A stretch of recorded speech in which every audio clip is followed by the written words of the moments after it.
ایک خاتون بتاتی ہیں کہ میں ڈاکٹر فاطمہ ہوں۔ کل میں ڈیوٹی پر مامور تھی کہ ایک خودکشی کا ایمرجنسی کیس آ گیا۔ خودکشی کرنے والی لڑکی کا نام منتہا تھا، اور میں نے اپنے 8 سالہ کیریئر اور گزری زندگی میں پہلی بار اتنی خوبصورت لڑکی دیکھی تھی۔ مریضہ حالت بے ہوشی میں تھی۔ اس کو اٹھا کر ہسپتال پہنچانے والے اس کے والدین تھے۔ والدین بھی ماشاء اللہ بہترین پرسنالٹی کے مالک تھے، مگر اس وقت بیٹی کے عمل نے ان کی حالت کو قابل رحم بنا رکھا تھا۔ پتہ نہیں کیوں مجھے لڑکی پر پیار اور اس کے والدین کی بے بسی دیکھ کر بے انتہا کا ترس آ رہا تھا۔ لڑکی کو آپریشن تھیٹر لایا گیا۔ آپریٹ کے بعد اس کو وارڈ میں منتقل کر دیا گیا اور والدین کو بتا دیا گیا تھا کہ لڑکی کی حالت خطرے سے باہر ہے۔ لڑکی کی خیریت کا پتہ چلتے لڑکی کا والد غربا میں کچھ تقسیم کرنے کے لیے نکل گیا، تو لڑکی کی ماں کو میں نے اپنے آفس میں بلوا لیا۔ مختصراً لڑکی کی ماں نے جو کہانی سنائی وہ کچھ یوں تھی۔ لڑکی کا نام منتہا ہے اور منتہا نے ٹیکسٹائل انجینئرنگ کر رکھی ہے۔ پڑھائی کے بعد تمام والدین کی طرح منتہا کے والدین کی بھی خواہش تھی کہ وہ اپنے گھر کی ہو جائے، اس لیے انہوں نے منتہا سے اس کی پسند کے متعلق پوچھا، تو منتہا نے مشرقی لڑکیوں کی طرح فیصلے کا اختیار ماں باپ کو دے دیا۔ والدین نے منتہا کی رشتے کی بات چلائی تو منتہا کو دیکھنے ایک فیملی آئی۔ لوازمات اور خدمات سے مستفید ہونے کے بعد عورتیں منتہا کے کمرے میں آئیں۔ کسی نے منتہا سے چل کر دکھانے کی فرمائش کی، کسی نے بولنے اور کسی نے منتہا کے ہاتھ کی چائے پینے کی فرمائش کی۔ اس کے بعد اجازت لے کر چلے گئے اور چند دن بعد بنا کوئی بات بتائے رشتے سے انکار کر دیا۔ منتہا کے لیے پہلی بار تھی جب وہ ریجیکٹ ہوئی، مگر ماں باپ کی تسلی نے منتہا کو حوصلہ دیا اور ایک بار پھر منتہا کو دیکھنے کے لیے فیملی آئی۔ انہوں نے بھی کھانے سے فارغ ہونے کے بعد منتہا کے ہاتھ سے چائے پینے کی فرمائش کی اور چائے کے بعد اجازت چاہی۔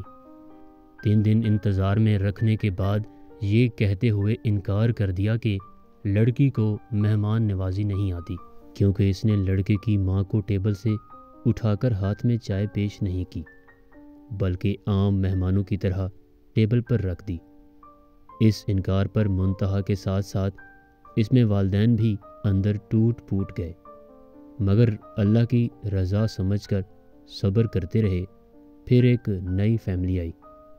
اس فیملی کی خواتین کے بیٹھتے ہی منتہا نے ان کے جوتے تک اپنے ہاتھوں سے اتارے، وہیں بیٹھے بیٹھے ہاتھ دھلوائے اور پھر چائے پیش کی۔ اس فیملی نے ہفتے بعد یہ کہتے ہوئے انکار کر دیا کہ آپ کی بیٹی پر جنات کا سایہ ہے، ورنہ کوئی میزبان پہلی بار گھر آئے مہمان کی اتنی خدمت کہاں کرتا ہے۔ پچھلے 8 سالوں میں 100 سے زائد لوگ رشتے دیکھنے آئے، مگر کوئی نہ کوئی عیب نکال کر چلے گئے۔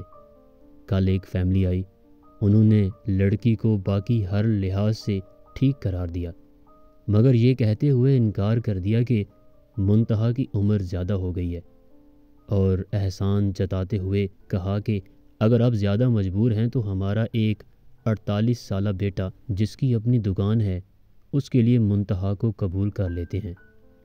اتنا کہتے ہوئے منتہا کی ماں سسکیاں لے کر رونے لگی اور کہا، آپ بھی تو ماں ہیں، سوچیں ماں جتنی بھی مجبور ہو غیروں کے سامنے کیسے کہہ سکتی ہے، اور میری بیٹی کل سارا دن میرے سینے سے لگ کر روتی رہی ہے، کہتی رہی ہے ان لوگوں کے معیار تک آتے آتے میری عمر زیادہ ہو گئی ہے ماں، اور پھر نہ جانے کب اس نے دنیا کو الوداع کہنے کا فیصلہ کر لیا، کیونکہ وہ کہتی تھی میرا منحوس سایہ میری بہن کو بھی والدین کی دہلیز پر بوڑھا کر دے گا۔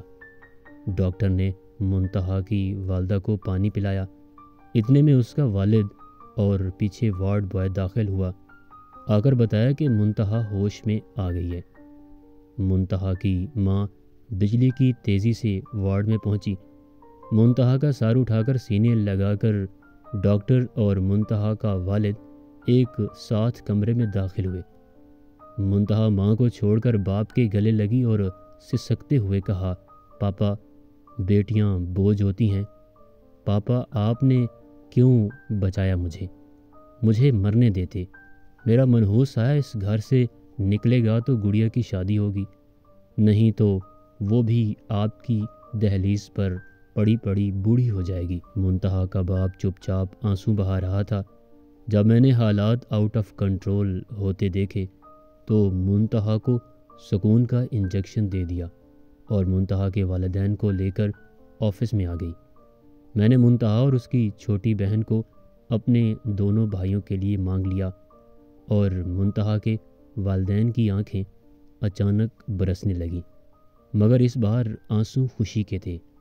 میرے دونوں بھائی ڈاکٹر ہیں، میں نے ان کو اپنا فیصلہ سنا دیا ہے اور وہ قبول کر چکے ہیں۔ آخر میں آپ لوگوں سے التجا کرتی ہوں، آپ شادی عورت سے کر رہے ہوتے ہیں، حور سے نہیں۔ خدا را کسی کی بیٹی کو ریجیکٹ کرنے سے پہلے اس کی جگہ اپنی بیٹی رکھ کر سوچیں۔ میں ڈاکٹر ہونے کی حیثیت سے کہتی ہوں، اگر عیب کی بنا پر ریجیکٹ کرنا ہو، لڑکیوں سے دگنی تعداد میں لڑکے ریجیکٹ ہوں۔ مجھ سے دنیا کے کسی بھی فارم پر کوئی بھی بندہ بحث کر لے، میں ثابت کر دوں گی۔ مرد میں عیب عورت سے زیادہ ہیں۔ میں ہاتھ جوڑ کر خدا کا واسطہ دے کر التجا کرتی ہوں، کسی کو بلا وجہ عیب زدہ کہہ کر ریجیکٹ نہ کرو۔ آپ اللہ کی مخلوق کے عیبوں پر پردہ ڈالیں، اللہ آپ کے عیبوں پر پردہ ڈالے گا۔